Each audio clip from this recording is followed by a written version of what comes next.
Good morning, everybody, and thank you for inviting me to present here today. Thank you also for the last two interesting presentations, very different from one another, and I'm also happy to come after our colleague from ILO on the topic of the work that we're doing at UIL on embracing culture for lifelong learning. So taking even a bird's eye view, I would say, and then kind of contextualizing our work on what we mean by creating an enabling environment for establishing cultures for lifelong learning.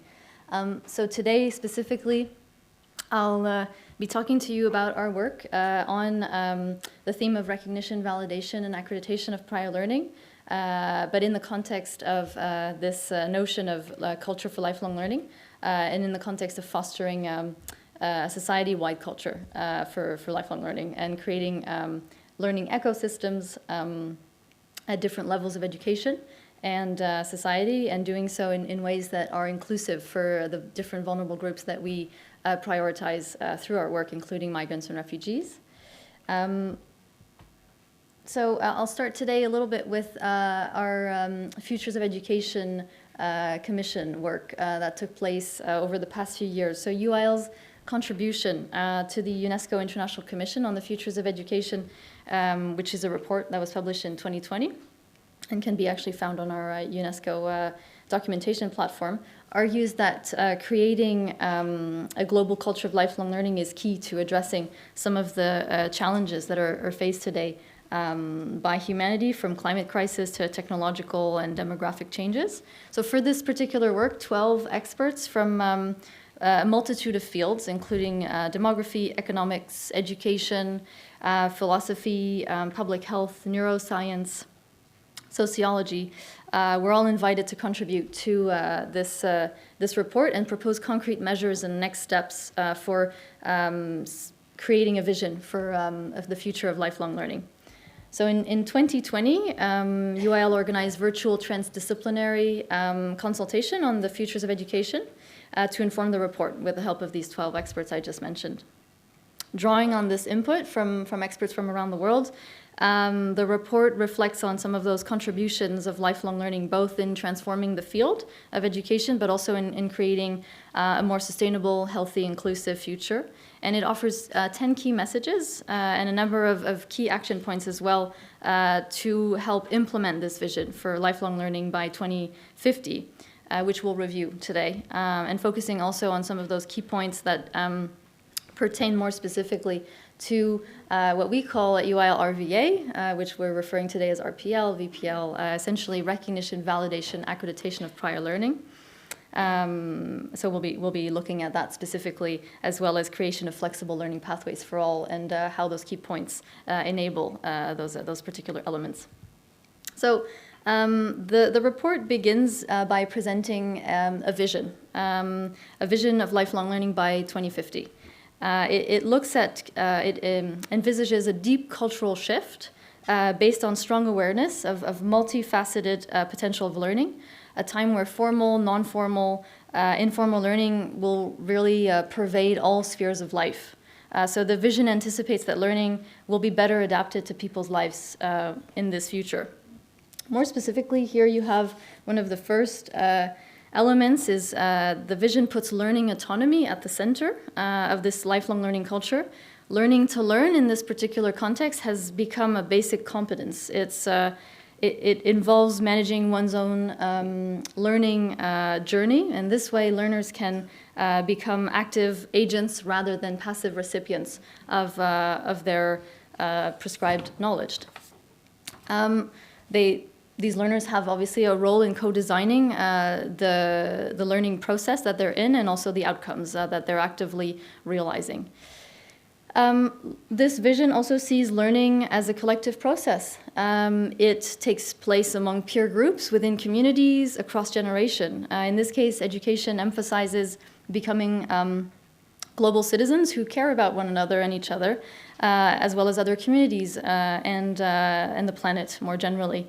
As a result, the lifelong learning for all and learning opportunities can be created for, as well as with, the most excluded learners as we see them today. So this is about creating a global learning ecosystem built collectively to inspire and empower learners with a multitude of opportunities. This learning ecosystem integrates diverse learning modalities quite fluidly. It includes digital-based and real-life experiential learning, as well as blends of formal, non-formal, informal learning. These opportunities allow for planned as well as quite spontaneous learning, whether individually or collectively, with easy to access, say, face-to-face and online learning modalities. To ensure that some of these learning opportunities are accessible to all, learning spaces go beyond educational institutions, which have also been generally reinvented to promote and support learner-friendly work environments. Beside public spaces, there's also learner-friendly environments at the workplace or in all sectors and in all different types of opportunity, as well as for self-employed people. Finally, the cultural shift has transformed the school-centered education culture, acknowledging and articulating the value of different learning systems by ensuring that the necessary coordination and synergies are taking place at all levels. So from a lifelong learning perspective, formal education institutions create the foundation for learning on a lifelong basis, offering the necessary knowledge and the continuous access to learning opportunities and content of learning. So to be able to successfully foster this vision, there is a need for, firstly, creating this culture, this enabling environment. So each of the points displayed here that you can see on the screen are considered fundamental conditions for this particular vision to be enacted and for this culture to actually exist. So starting with a wide-reaching culture of lifelong learning relies, of course, on strong social fabric, which protects against poverty, discrimination, and other forms of inequality. A second element here is for an enabling environment for lifelong learning relies on sufficient funding and resource mobilization. So accordingly, policies can be formulated to increase and diversify sources of funding for lifelong learning by investing directly in adult learning programs and lifelong learning research, for example. There's also a need for accessible, well-utilized technology. I think that point comes up more often now. Currently, substantial digital infrastructure is in place in many parts of the world, but does not always serve the interest of the learner, whether through violation of privacy rights or exploitation of data for one problem, but also there's a high risk of inequality in terms of access to digital infrastructure, as they're not necessarily accessible to all. Important also to acknowledge the critical use of social media in the new information age especially. Social media platforms are major providers of informal learning opportunities, for example, video tutorials on diverse topics. But unfortunately, misinformation, disinformation, and fake news, as we all know, constitutes a major challenge in terms of how they lead to maybe rejection of expertise or rejection of knowledge and facts that pose overall another additional barrier to lifelong learning. And so to counter some of those negative effects, we're looking at creating a space for learning around social media and digital literacy. And I think here we have communal value of education. This is around achieving a real ownership of the idea of lifelong learning, whether by policymakers, institutional leaders, teachers. A more holistic understanding of the concept of lifelong learning is very much needed. And inclusive policies in education will not be able to so an environment for lifelong learning cannot come on its own. So of course we need to be inclusive in how we define and design policies and their enactment to ensure that education is accessible to all. And finally, a culture of lifelong learning can be supported by taking advantage of multiple spaces for learning. So using existing infrastructure is important, but also public spaces that already host learning opportunities today include libraries, museums, community centers, and continuing those efforts is key in establishing this enabling environment. So at the core of this at the core of this culture for lifelong learning are the 10 key messages I mentioned, which all of them collectively carry specific benefits. So those are inclusion, equality, mental and physical well-being, thriving economies, social cohesion, and active citizenship, resilient societies, and sustainability. In this publication, all of those key messages are accompanied by action points, like I mentioned earlier, and I would really encourage you to consult those for more details and also for those practical suggestions and ways forward. So one of the action points for the first key message, which is recognize the holistic character of lifelong learning, is actually around integrating recognition, validation, and accreditation mechanisms, as you can see, the third action point. Such integration, as we've heard over the course of this day and a half, is that integration is key to creating flexible learning pathways, to recognize non-formal and formal learning outcomes, and the procedures for what we refer to as RVA should facilitate access for those who lack conventional admission requirements or those who wish to re-enter education at a later stage in life. So RVA can help integrate those people and populations into who wish to integrate education at a later stage in life, but also integrate them into open, seamless, flexible education and training systems, helping building thus this inclusive society. So I won't go into detail for all of the key points, but just to say, again, I invite you to read through them on our publication, and I'll just briefly mention, so promoting transdisciplinary research and intersectoral collaboration for lifelong learning, placing vulnerable groups at the core of lifelong learning policy agenda, establishing lifelong learning as a common good, ensuring greater and equitable access to learning and learning technology, transforming schools and universities into lifelong learning institutions, recognizing and promoting collective dimension of learning, and then encouraging and supporting local lifelong learning initiatives, including learning cities. And I'll just stop here at the 9th point around re-engineering and revitalizing workplace learning. So the 9th key message relies in part on RVA process to some extent. So one of its action point, as you can see, is to recognize the diverse outcomes of workplace learning and recognition, validation, accreditation procedures, RVA, including prior learning, are key to promoting workplace learning. And often they're non-existent or too cumbersome, as we've heard from our colleague right before. These systems tend to be complicated to set up, and as such, we identified that there is a need for simplification of the process for undertaking RVA in the workplace and RVA for workplace learning, which we believe communicated effectively and efficiently can be implemented by employers. And we also see RVA procedures in the workplace will be a key to leading to empowerment of employees, making skills both visible and transferable, as we also discussed in the first message. Last key point here is around recognizing lifelong learning as a human right.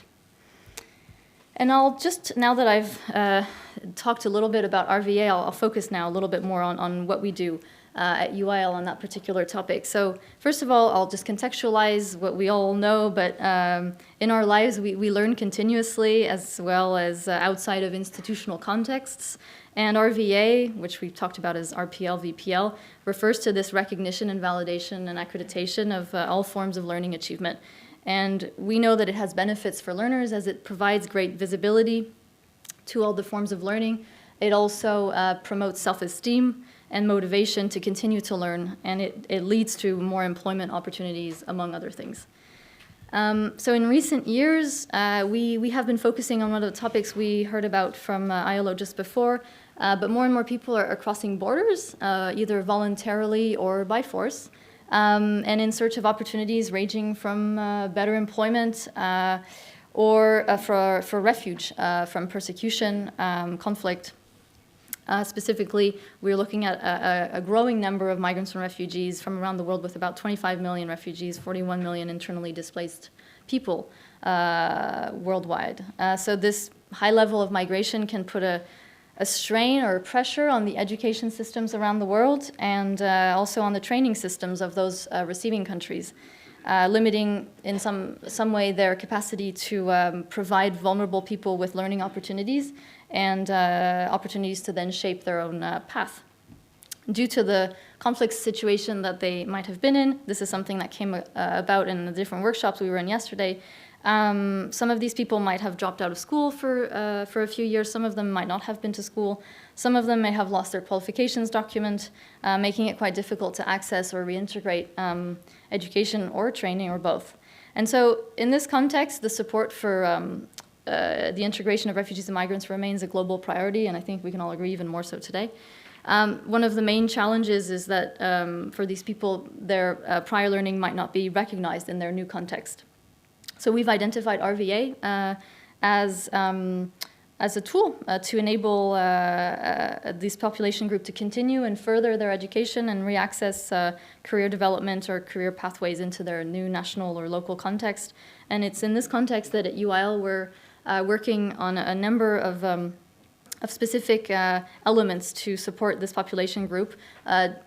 Firstly, we went through a deep research phase, trying to understand today what is the current context for helping, assisting migrants and refugees within specific countries. What are countries doing at their own level? What are international organizations doing at their level? And so we've put this together into a research report that we're looking to publish soon. We hope to help build a little bit of momentum on this topic to get countries more engaged and to start considering setting up opportunities in this field. We also kind of did a bit of a deep dive into the topic in 9 different countries around the world in 3 different regions. So we're looking to publish a series of case studies to document existing policies in those countries. All of this leading to our work on developing capacity building materials for countries faced with this particular problematic situation. So the idea is that we're building guidelines, which we presented yesterday during 2 consecutive workshops, guidelines for countries who want to establish a system for either establishing from scratch an RVA system or revising their system to best accommodate the current needs of refugees and migrants.